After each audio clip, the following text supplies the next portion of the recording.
이것은 단순히 체력이 떨어진 문제가 아니었습니다.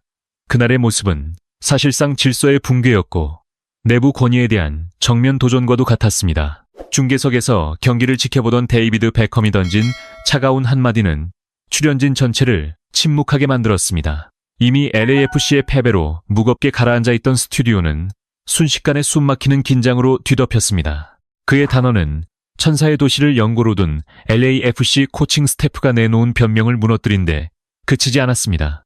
현대 축구에서 벌어지는 심리전과 권력 구조의 균열을 정면으로 해부하는 출발점이 되었습니다. 늘 차분함과 품격의 상징으로 평가받던 베컴이 어째서 이토록 냉정한 결론에 도달했을까요? 멕시코 해발 2600m 고지에서 펼쳐진 LAFC의 무기력한 경기력 뒤에는 과연 어떤 진실이 숨어 있었을까요? 그 분노의 근원을 이해하려면 손흥민이라는 천재가 보이지 않는 저항 속에서 철저한 고립을 경험해야 했던 데포르티보 톨루카전의 아흔분을 처음부터 다시 들여다봐야 합니다. 이상한 조짐은 후반 시작 직후부터 드러났습니다. MLS를 지배하던 강인한 집단의 흔적은 사라졌고 그라운드 위에는 흰 유니폼을 입은 그림자들만 남아있는 듯 했습니다. 평범한 해설가라면 산소 부족과 멕시코 고지대 환경을 이유로 LAFC를 감쌌을지도 모릅니다. 그러나 선수 생활 내내 치열한 승부의 중심에 서 있었던 베컴의 눈에는 그런 설명이 설득력을 갖지 못했습니다. 국가대표급 선수들이 단지 몸이 무겁다는 이유만으로 첫 터치에서 공을 5m나 멀리 흘려보내는 장면은 쉽게 나오지 않습니다. 그런 실수는 정신이 이미 경기장을 떠났을 때 나타나는 법입니다. 두 번째 실점 과정에서 나온 라이언 홀딩의 헤더 실수 역시 마찬가지였습니다. 그것은 지친 육체보다도 의지의 붕괴에 가까운 장면이었습니다. 경험 많은 수비수가 상대의 공격 각도가 거의 사라진 상황에서 페널티 박스 안에서 그렇게 허무한 판단을 내리는 것은 더 이상 벤치의 성과를 지켜내고자 하는 마음이 남아있지 않다는 신호처럼 보였습니다. 베컴은 바로 그 부분을 예리하게 파고들었습니다. 근육의 피로는 훈련으로 회복할 수 있지만 의욕의 상실은 치료법조차 찾기 어려운 독과 같기 때문입니다. 계속 반복된 패스 실수와 수비 라인의 어긋난 움직임은 사실상 마르코스 산토스 감독을 향한 메시지처럼 비쳤습니다. 경기장 위에서 공개적으로 선언된 권위 거부의 문서와 다름없었습니다. 그러나 리더십과 집단 심리를 이해하는 이들이 가장 충격적으로 받아들인 장면은 따로 있었습니다. 바로 위고 요리스의 침묵이었습니다. 월드 챔피언 출신의 전설적인 골키퍼이자 강력한 카리스마로 유명한 그는 골문 앞에서 마치 움직임을 잃은 조각상처럼 서 있었습니다. 평소의 요리스라면 수비수가 불과 50cm만 위치를 벗어나도 목소리를 높이며 조직을 정비했을 인물입니다. 하지만 자신의 골문이 4차례나 무너진 그 밤, 그가 보여준 것은 분노도 아니고 질책도 아니었습니다. 오직 등골을 서늘하게 만드는 침묵뿐이었습니다. 그것은 노쇠한 골키퍼가 보여준 무능함이 아니었습니다. 오히려 최정상급 베테랑이 선택한 침묵의 체념에 가까웠습니다. 주장이라는 존재가 어느 순간 스스로를 고립시키고 경기 통제 자체를 내려놓는다면 그것은 곧 라커룸 내부 결속이 완전히 붕괴됐다는 경고와도 같습니다. 위고 요리스가 보여준 침묵은 단순히 개인의 괴로움을 의미하지 않았습니다. 그것은 감독 체제를 향한 말없는 사형 선고와 같은 신호였습니다. 신뢰는 이미 바닥까지 무너졌고 선수들은 더 이상 소속감조차 느끼지 못하는 시대의 종말을 앞당기듯 위험한 축구를 이어가고 있었습니다. 마치 스스로를 파괴하는 선택처럼 보일 정도였습니다. 그런 암울한 풍경 속에서 손흥민만은 전혀 다른 모습을 드러냈습니다. 극한의 프로의식을 유지하며 그는 유일한 희망처럼 빛났습니다. 팀 전체가 패배를 향해 움직이는 것처럼 보이는 상황에서도 손흥민은 압박을 멈추지 않았습니다. 산산조각난 전술 구조를 다시 연결하기 위해 끊임없이 뛰고 또 뛰었습니다. 전반전에 데니스 부안가에게 연결한 원터치 패스는 상대 수비 조직을 단숨에 무너뜨렸습니다. 그것은 세계 최고 수준의 능력을 입증하는 장면이었습니다. 만약 그 패스가 승리에 대한 의지를 공유하는 동료들에게 전달됐다면 경기 흐름은 전혀 다른 방향으로 흘러갔을 가능성이 높았습니다. 그러나 현실은 정반대였습니다. 손흥민의 뛰어난 플레이는 주변의 무관심 속에서 힘을 잃었습니다. 완벽한 도움을 받은 뒤 사실상 무방비 상태였음에도 공을 하늘 높이 날려버린 틸만의 슈팅은 많은 이들을 허탈하게 만들었습니다. 여기에 공간을 만들기 위한 움직임조차 외면한 윙어들의 느슨한 태도까지 더해지면서 사람들은 집단 이기주의 속에 갇힌 슈퍼스타의 처지를 안타깝게 바라볼 수밖에 없었습니다.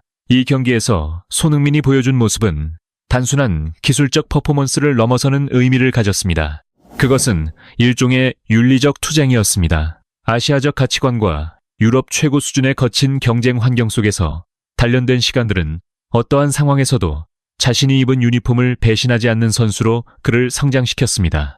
경기 종료 휘슬이 울린 뒤 데이비드 베컴은 손흥민의 얼굴에 남아있던 깊은 실망감을 놓치지 않았습니다. 그 감정은 데포르티보 톨루카의 강함 앞에 굴복한 패배자의 슬픔이 아니었습니다. 오히려 수많은 배신 속에서 홀로 싸워야 하는 현실을 깨달은 전사의 고통에 가까웠습니다. 손흥민의 기량이 떨어진 것은 아니었습니다. 문제는 조직 내부였습니다. 권력을 뒤집으려는 움직임이 존재하는 시스템 안에서 그의 성실함과 정직함이 오히려 이질적인 요소처럼 취급되었기 때문입니다.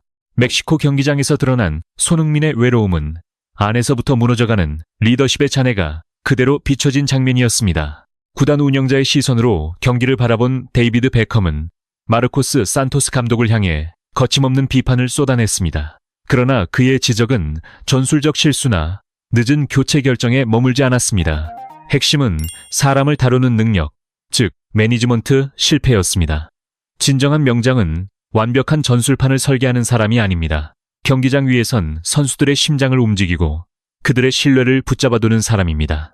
최고의 선수들이 마치 감정을 잃어버린 그림자처럼 경기장을 떠돌기 시작하는 순간 책임은 더 이상 개인의 기량 문제가 아닙니다. 그 지점에서 비난의 화살은 선수단 내부의 신뢰가 돌이킬 수 없을 정도로 붕괴되도록 방치한 감독에게 향할 수밖에 없습니다. 도산토스는 원정 경기의 지리적 조건과 체력적 부담을 뛰어넘을 만큼 강한 결속력을 유지하지 못했습니다. 그리고 그가 라커룸 장악력을 잃어버린 순간부터 모든 전술적 지시는 의미를 상실했습니다.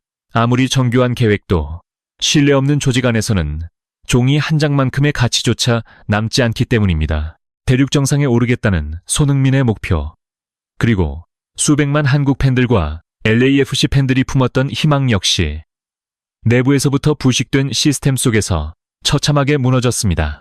데이비드 베컴이 언급한 이른바 전복은 어느 하루 갑자기 발생한 사건이 아니었습니다. 오랫동안 누적된 갈등이 결국 폭발한 결과였습니다. 다른 구단들이 험난한 원정을 단결의 기회로 활용할 때 LAFC는 정반대의 길을 걸었습니다. 그 무대는 결속이 아닌 분열을 드러내는 공간이 되었습니다.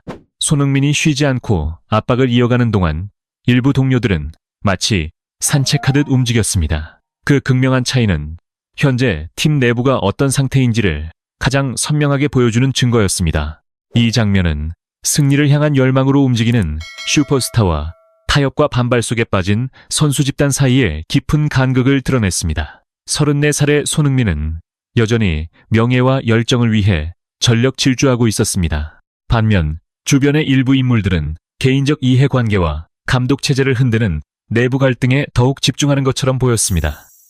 이번 참패가 남긴 교훈은 LAFC만의 문제가 아닙니다. 그것은 미국 축구 전체를 향한 경고이기도 합니다. 세계적 리그로 성장하기 위해서는 거액의 계약이나 최신식 경기장만으로 충분하지 않습니다. 어떤 상황에서도 집단적 배신이 용납되지 않는 진정한 프로 문화가 반드시 뿌리내려야 합니다. 데이비드 베컴은 자신의 경험과 명성을 바탕으로 화려한 외관 뒤에 숨겨져 있던 현실을 그대로 드러냈습니다. 그는 아마도 손흥민이 직접 말하지 못했을 감정을 대신 표현한 셈이었습니다. 그것은 낭비되고 있는 재능에 대한 안타까움이었고 훼손된 스포츠 정신을 향한 분노였으며 팀의 미래를 가볍게 여기는 이들에게 보내는 엄중한 경고이기도 했습니다. 선수들의 신뢰를 잃는 순간 모든 것을 잃게 된다는 사실 말입니다. 해설을 마무리하는 순간에도 베컴의 표정은 여전히 냉정했습니다. 그러나 그의 시선 속에는 등번호 7번 후배를 향한 깊은 이해와 공감이 담겨 있었습니다. 손흥민은 멕시코를 떠나며 스코어보드에 기록된 0대4의 쓰라린 패배를 안게 되었을지 모릅니다. 하지만 인간적인 가치와 프로의식이라는 측면에서는 누구보다도 큰 승리를 거두었습니다. 그는 가슴에 새겨진 구단의 상징을 위해 마지막까지 진심으로 뛰었던 인물이었습니다. 또한 배신과 갈등이 뒤엉킨 보이지 않는 혁명에 동참하지 않은 유일한 존재이기도 했습니다. 데이비드 베컴의 충격적인 발언은 축구계에 다시 한번 중요한 질문을 던졌습니다. 진정한 프로 정신이란 무엇인가라는 질문입니다. LAFC의 영대사 패배는 단순한 기술 부족으로 기록되지 않을 것입니다. 그것은 영웅의 고독, 그리고 내부의 신뢰와 정직함을 잃어버린 조직이 어떤 대가를 치르게 되는지를 보여주는 상징적인 사례로 남게 될 것입니다. 베컴의 메시지는 모든 변명을 걷어내고 진실을 바라보게 만드는 날카로운 경고였습니다.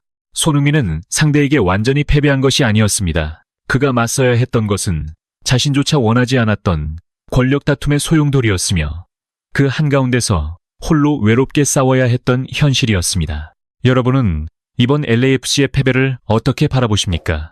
손흥민의 고군분투와 팀 내부의 문제에 대해 어떤 생각을 갖고 계신지 의견을 남겨주시기 바랍니다. 또한 진정한 프로 정신의 의미에 공감하신다면 많은 관심과 응원을 부탁드립니다.